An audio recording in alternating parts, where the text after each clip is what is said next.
오늘 말씀의 첫 시작은요, 많은 분들이 외우는 말씀입니다. 한번 외워볼까요? 태초에 하나님이 천지를 창조하시니라. 하나님이 어떤 과학적인 근거도 어떤 설명도 하지 않으시고 선언으로 시작하십니다. 성경책은 과학책으로 쓰여지지 않았습니다. 성경의 구약부터 요한계시록까지의 내용의 수많은 역사들의 이야기가 쓰여져 있지만 역사책으로도 쓰여지지 않았습니다. 과학책이 아닌데 과학적으로 증명하려고 하면 수많은 잘못된 억측과 문제들이 벌어지게 되죠. 성경은요, 하나님이 어떤 분이신지 그리고 그 하나님에 대해서 우리에게 알려주기 위해서 쓰여진 책입니다. 그리고 또 요한복음 20장 31절에 기록된 것처럼 오직 이것을 기록함은 너희로 예수께서 하나님의 아들 그리스도이심을 믿게 하려 하며 또 너희로 믿고 그 이름을 힘입어 생명을 얻게 하려 함이니라. 예수를 믿고 생명을 얻게 하기 위해서 쓰여진 책이 성경입니다. 창조 기사는 어떤 과학적인 설명이 그래서 필요가 없습니다. 하나님이 어떤 분이신지, 어떤 목적을 가지고 우리를 창조하셨는지를 보여주고 있는 것입니다. 그러면 창조주 하나님을 믿는 것, 하나님이 세상을 이처럼 창조하셨다라고 하는 이 태초에 하나님이 천지를 창조하셨다라는 이 말씀이 과학 시대를 살아가는, 최첨단 시대를 살아가는 우리에게 무슨 의미가 있을까요?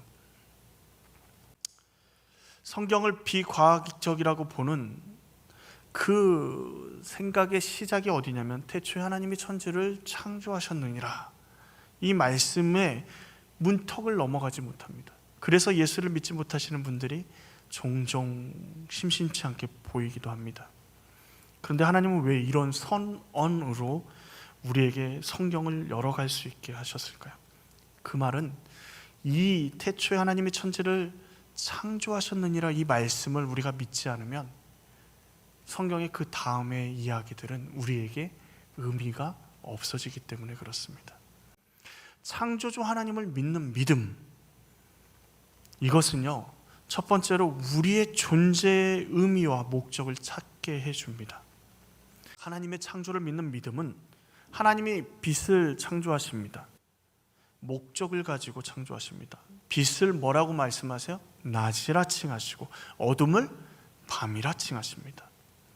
그리고 빛으로 낮을 주관하게 하시고 어둠으로 밤을 주관하게 하십니다. 하나님이 창조하시고 역할을 부여하시고 의미를 부여하십니다. 물을 한 군데 모아놓고 그것을 무엇이라고 말씀하세요? 바다라고 말씀하시고 무슨 땅을 육지라고 말씀하시는 거죠. 땅이라고 말씀하십니다. 그곳에서 풀도 나고 채소도 나고 각기 종류대로 씨 맺은 열매를 맺는 나무를 나게 하셨습니다. 놀랍게도 하나님의 창조에는 그 어느 것 하나 의미 없이 만들어진 것이 하나도 없습니다. 다 의미를 가지고 있어요. 다 하나님의 계획 가운데 있습니다. 우연히 만들어진 것 단 하나도 없습니다. 믿지 않는 사람도 좋아하는 찬양이 있습니다. 그리고 잘 불러주는 찬양이 있습니다. 무슨 찬양이죠? 당신은 대연한 사랑. 근데 그 후렴부에 뭐라 그러죠? 태초부터 시작된 하나님의 사랑은 언제부터 시작됐다고요? 태초부터요. 태초에 하나님이 천지를 창조하신다, 이 말씀하시는 이 천지 창조가 그 하나님의 사랑의 시작이고 오늘 우리를 사랑하시는 하나님의 놀라운 은혜를 바라볼 수 있게 하는 겁니다. 창조주 하나님을 믿는 것은 우리도 하나님께서 태초부터 계획하시고 창조하셨다라는 사실을 믿음으로 고백하는 겁니다. 우리 인생이요, 이미 태초로부터 하나님의 목적을 부여하시고 의미를 부여하셨습니다. 우리를 모태의 태에서부터, 태가 들어서기 전부터 우리를 지명하여 부르시고 우리를 창조하시고 우리 인생에 의미를 부여하셨습니다. 자신의 삶이 우연히 운이 좋아서 이 땅을 살아간다라고 이야기하고 살아가는 사람과 분명한 하나님의 목적과 계획이 있음을 믿는 그리스도인의 삶은 완전히 다를 수밖에 없습니다. 우리의 삶은 태초부터 시작부터 계획된 하나님의 사랑임을 알기에 어떤 상황 가운데서도 어떤 환경 가운데서도 우리는 절망하지 않습니다. 우리의 인생의 목적과 의미가 있다고 믿습니다. 예수님이 비유로 말씀하실 때 거지 나사로와 부자의 비유를 하셨습니다. 세상이 보기에는 부자는 그 사람의 삶에 목적이 있고 의미가 있고 정말 뛰어난 삶을 사는 것처럼 보이고, 거지 나사로는 왜 태어났니? 그렇게 태어나지 않았으면 좋았을 것인데 라고 생각할 만한 삶을 살았습니다. 그런데 하나님이 보시기에는 어떻습니까? 부자는 왜 태어났니? 그렇게 살지 않았으면 좋았을 텐데. 거지 나사로는요, 아브라함의 품에 안겨 하나님의 영광을 누리는 삶을 영원히 누리게 됩니다. 누가 더 의미 있는 삶을 살아갑니까? 태초부터 하나님은 우리에게 의미 있다 말씀하십니다. 내 삶의 모습을 다른 사람과 비교하고 내 삶의 모습을 세상의 기준으로 비교해서 우리를 비하하지 마십시오. 우리의 삶에는 하나님의 흔적이 남겨있고 하나님이 태초부터 계획하신 삶입니다.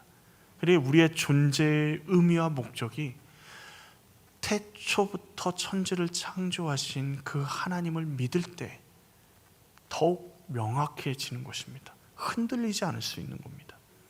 두 번째로, 혼돈하고 공허한 인생에 질서와 빛과 소망이 생기게 하십니다. 창조전 혼돈하고 공허하고 흑암이 깊음 위에 있다라고 이야기합니다.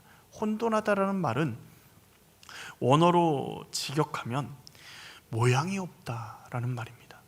공허하다라는 말은 비어있는 상태를 의미합니다. 그러니까 이 말은 모양이 없고 비어있는 상태, 이게 성경이 말하는 무입니다. 아무것도 없는 무에서의 창조, 모양이 없고 비어있는 상태, 우리가 이해할 수 있도록 설명해 놓으신 거죠. 하나님이 없는 인생은요, 모양도 없고요, 비어 있습니다. 결국 뭐만 남습니까? 그 인생 가운데 허무만 남습니다. 하나님 없는 인생은 어떤 삶을 살아가도요, 자신이 잘 살아간다고 생각하면 할수록 거기에 무엇인가 채워져야 될 것 같고 채워지고 있는 것처럼 보여도 결국 남는 것은 혼돈과 공허와 흑암입니다. 천지를 만드신 하나님이 질서를 만드십니다. 빛과 어둠을 나누시고 물과 물을 나누어서 하늘을 만드시고 물을 한 곳에 모아서 바다를 만드시고 묻을 땅이라 말씀하십니다. 모든 질서는 하나님으로부터 시작이 되죠. 왜 인생이 혼돈스럽고 공허할까요? 허무하게 느껴질까요? 하나님이 인생 가운데 없어서입니다. 인간을 하나님께서 만들어 놓으신 완전한 세상에서 죄를 지음으로 말미암아 쫓겨났습니다. 모든 것이 부족한 인생을 살아갑니다. 우리가 창세기를 계속 묵상하다 보면 그런 인간의 모습을 보게 되고, 일하지 않으면 먹을 수 없고 고통스럽지 않으면 아이를 낳을 수 없는 그런 저주받은 인생, 그리고 결국 결과로 받아들이는 게 뭐죠? 사망이라는 결과를 받아듭니다. 아무리 있는 힘을 다해 최선을 다해서 살아도요, 결론은 죄의 결과인 사망, 혼돈과 공허만 우리 손에 쥐게 되는 것이 인생입니다. 그런데 하나님이 우리 인생의 주인이 되시면 우리의 삶의 질서가 만들어집니다. 무엇이 악이고 무엇이 선이고, 그리고 우리의 인생에 비어져 있는 우리 인생 가운데 하나님의 사랑과 은혜가 조금씩 채워져 감을 경험하게 되는 것이죠. 하나님이 창조하신 세계는 질서와 사명, 목적과 각자의 의미를 가지고 있습니다. 그렇게 하나님의 질서대로 살아가는 사람을 보시고 하나님은 보시기에 좋았다라고 말씀하시는 겁니다. 세 번째로 창조주 하나님을 믿음으로 말씀의 능력을 경험하며 말씀으로 구원함을 얻게 됩니다. 하나님은 창조를 말씀하십니다. 이렇게 말씀하시죠. 빛이 있으라 하시니 뭐가 있었어요? 빛이 있었습니다. 하나님이 창조하실 때 다른 무엇인가를 하지 않으십니다. 인간을 만들 때 빼놓고 전부 다 뭘로 하셨어요? 말씀으로요. 옛말에 말이 씨가 된다라는 말이 속담이 있습니다. 말하는 사람이나 듣는 사람이라 그 말에 영향을 받을 수 있음을 암시하는 속담이죠. 그래서 자기 개발에 대해서 그리고 자기를 이렇게 발전시키기 위해서 자신감을 고취시키기 위해서 많은 강사들이 이렇게 얘기합니다. 한 번쯤 들어보셨을 겁니다. 거울 앞에 아침에 나가기 전에 오늘 너 멋있다 크게 외치고, 오늘은 좋은 일이 생길 거야, 오늘은 잘 될 거야 라고 3번, 4번씩 외치고 긍정의 말을 외치고 나아가라고 합니다. 사람의 말도 생명력이 있고 능력이 있다고 사람들은 믿습니다. 그게 효과가 없으면 그렇게 얘기할까요? 효과를 보는 사람들이 있죠. 그러나 창조주 되시는 하나님의 말씀에는, 그렇다면 인간의 말도 그렇게 능력이 있고 생명력이 있다고 하는데 창조주 되시는 하나님의 말씀은 어떤 능력이 있을까요?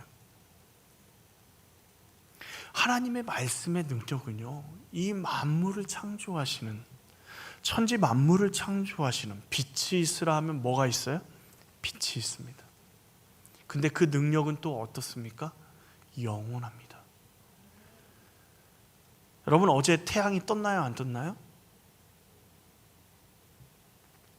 모르시나요? 하루 지나니까 잊어버리셨어요? 태양이 떴습니까? 안 떴습니까? 떴다가 졌죠? 내일은 뜰까요? 어떻게 아십니까? 어떻게 아셔요? 하나님이 태양을 만드시고 그렇게 운행하라고 명령하시는 그 말씀이요, 태초부터 지금까지 지켜지는 겁니다. 빛이 있으면 뭐라고 부르죠? 낮이라 부르죠. 어둠은 밤이라 부르죠. 하나님이 명령하실 때 그 명령대로 동일하게 그 역할을 감당합니다. 하나님의 말씀은 능력이 있고 전지전능하시고 변함이 없으십니다. 왜요? 태양이 뜨는 걸 보니까 그래요. 그 말씀이 누구에게 있습니까? 오늘 우리에게, 우리 손에 있습니다. 그런데 왜 그 능력의 말씀이 우리의 삶에는 능력을 발휘하지 못하고 우리에게는 그런 능력이 나타나지 않는 이유가 뭘까요? 말씀을 거부하기 때문에 그렇습니다. 우리의 욕심 때문에 하나님의 말씀을 내려놓지 못해요. 이것만은 도저히 하나님 양보할 수 없습니다. 이 정도는 하나님이 양보해 주셔야죠. 그런데 한번 주변을 돌아보십시오. 주변을 돌아보세요. 꽃 필 때 뭐가 피죠? 꽃 필 때쯤 되면 꽃이 핍니다. 단풍이 질 때쯤 되면 단풍이 집니다. 나뭇잎이 떨어질 때쯤 되면 나뭇잎이 떨어집니다. 하나님이 만드신 피조물 가운데 하나님의 말씀을 자신의 생각을 가지고 거역하고 불순종하는 것이 있습니까? 없습니다. 오직 인간만이 하나님의 말씀을 거역하고 불순종하고 자신의 그 자리에서 이탈해서 자신의 뜻대로, 자신의 감정대로, 자신의 마음대로 살아갑니다. 태양은 매번 똑같은 궤도를 돌아가고 지구는 매번 동일하게 좌전을 하고 공전을 합니다. 그것을 수억 년 전이나 지금이나 동일하게 감당합니다. 하나님의 사랑은 계속해서 우리 가운데 비춰지고 있습니다. 주의 말씀은 우리 가운데 이루어지고 있습니다. 근데 인간이 어떻게 해요? 하나님의 말씀을 받아들이질 않는 거예요. 하나님이 선한 길로 인도하고 계시는데 조금 괴롭다고 그곳은 내가 갈 만한 곳이 아니라고 거부하고 나아갑니다. 불순종합니다. 우상을 숭배합니다. 이것을 숭배하는 게 더 차라리 낫다라고 생각하죠. 그러니까 하나님이 특단의 조치를 하십니다. 어떻게 하시죠? 하나님의 말씀인 그 말씀이 이 땅에 사람의 몸을 입고 오십니다. 요한복음 1장 1절에 태초에 말씀이 계시니라. 이 말씀이 하나님과 함께 계셨으니 이 말씀은 곧 하나님이시니라. 말씀이 하나님과 함께 계셨습니다. 이 말씀이 하나님이신데 도대체 이 말씀이 누구냐? 요한복음 1장 14절에 말씀이 육신이 되어 우리 가운데 거하심에, 말씀이 육신이 되셨대요. 그리고 우리 가운데 거하신대요. 우리가 그의 영광을 보니 아버지의 독생자의 영광이요 은혜와 진리가 충만하더라. 말씀이 육신이 되셔서 이 땅에 오신 분이 누구십니까? 예수님이십니다. 예수님은 능력이 있으십니다. 천지 만물을 하나님과 같이 함께 창조하셨습니다. 예수님을 만나면 인생의 질서가 생기고 빛과 소망이 채워지기 시작합니다. 아무런 소망도 없이 자신의 목표를 이루었던 삭개오, 어마어마한 재산을 축적하고 힘을 가지고 있는 삭개오, 인생의 허무함 가운데 살아가고 있는 그에게 예수님이 찾아오시자 그의 인생에 질서가 생기고 소망함이 생깁니다. 그리고 그가 누구로 회복돼요? 하나님의 자녀로 회복되는 것을 보게 됩니다. 신약 성경에 많은 수많은 사람들이 그렇게 허무하고 비어있는 인생, 엉망진창인 인생이 예수님을 만나고 나서 질서가 세워지고 하나님 나라에 대한 소망함을 품게 됩니다. 놀랍게도요, 하나님은 우리의 생명을 구원하기 위해서 태초부터 우리의 구원을 준비하셨습니다. 우리가 살아가는 지금 이 세월이 여러분이 얼마를 살아왔든지 태초부터 하나님이 준비하신 사랑과 은혜의 삶이라는 사실을 아십니까? 태초에 천지를 만드신 하나님을 믿는다면 우리는 그 사실을 믿게 되는 겁니다. 지금까지 지내온 것 주의 크신 은혜라 찬양하지만 그 찬양은 태초부터 우리를 위해 준비하신 하나님의 사랑에 대한 고백의 찬양입니다. 하나님은 우리를 사랑하십니다. 언제부터요? 태초부터요. 언제까지요? 영원까지요. 그게 하나님이 우리를 사랑하시는 방법이죠. 놀랍게도 하나님은요, 창세기가 1월 1일부터 우리가 묵상하고 있는데 하나님이 창조하신 세계를 쭉 살펴보면요, 제일 마지막에 누가 나오죠? 제일 마지막에 누가 나옵니까? 사람이 나옵니다. 그러면 어떤 생각이 들죠? 이 모든 준비하는 것들, 첫째 날부터 여섯째 날까지 하나님이 하나하나 만드시는 과정이 어떻게 보이시나요? 세밀하게 우리의 필요를 채우시기 위해서 준비하시는 과정으로 보입니다. 저는 창세기 1장을 다시 한번 묵상하면서 이런 생각이 들었습니다. 저희 아이들이 아직 이 세상에 태어나지 않을 때 아이들을 위해서 준비하죠. 뭐부터 제일 먼저 사셨습니까?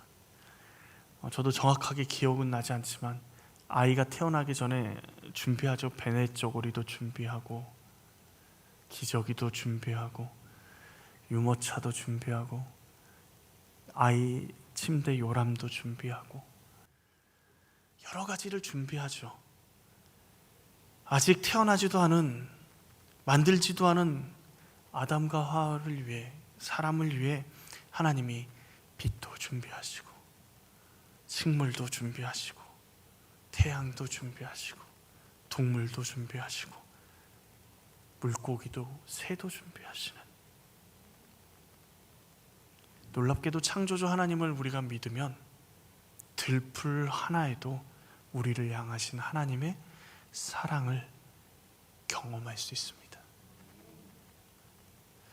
내뱉는 숨 한 번에도 그리고 들이마시는 숨 한 번에도 하나님이 우리를 얼마나 크게 사랑하시는지를 경험할 수 있습니다.